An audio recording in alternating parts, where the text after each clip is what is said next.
योगी सत्यनारायण हमारे साथ जुड़ चुके हैं और उनके साथ अर्चना शर्मा मौजूद हैं।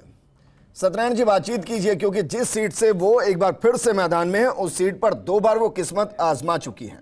हालांकि अपनी हार के परसेंटेज को बहुत तेजी से उन्होंने कम किया है। इस बार की उम्मीदें उनको क्या? मैं बोलूंगा ये अर्चना नहीं आंधी। अर्चना जी, शुभकामनाएं आपको एक बार फिर से आला कमान में विश्वास है। आप क्या कहना चाहेंगे?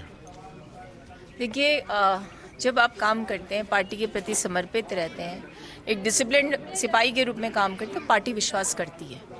पार्टी के सिपाही के रूप में मैंने निरंतर 24 वर्षों तक काम किया। पार्टी ने जिस सीट पर मुझे 13 में उतारा, मैंने उस सीट को स्वीकार किया, वहाँ चुनाव लड़ा, घबराई नहीं। उसके बाद पार्टी ने पुनः मुझ पर विश्वास किया और मैंने 2018 का चुनाव लड़ा।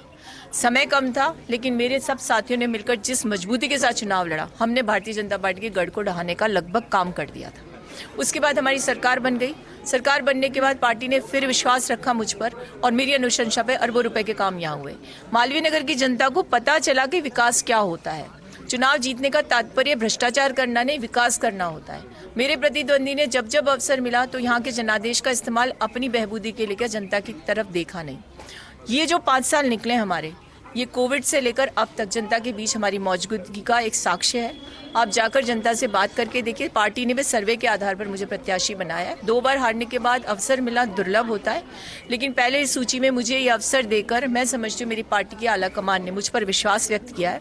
और मेरा अपने पर विश्वास नहीं है, मेरे में कुछ नहीं है, कोई खासियत नहीं है। मुझे विश्वास है कांग्रेस के मेरे साथियों पर, जिन्होंने मेरे साथ कदम ताल करके 26 जनवरी से लेकर के इस वर्ष अब तक हम घर पर नहीं बैठे। इससे पहले भी हम जनता के बीच में थे, लेकिन 26 जनवरी से अब तक हम दरवाजे दरवाजे पर गए हैं, सरकार की योजनाओं को लेकर, विकास के कामों को बताने के लिए, साथ ही साथ जनता की दुविधाओं से उसको मुक्ति दिलवाने के लिए।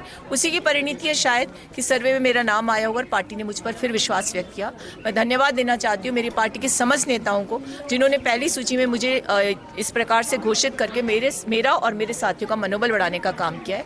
पूरी शिद्दत के साथ चुनाव लड़ेंगे, जनता के विश्वास के ऊपर चुनाव लड़ेंगे। और आत्मविश्वास नहीं है, लेकिन जनता का विश्वास है, ये चीज हमारे लिए संतोषदायक है। मैडम, सीट पर नहीं रहते हुए भी आप जनता के लिए चलिए, सत्यनारायण जी, शुक्रिया।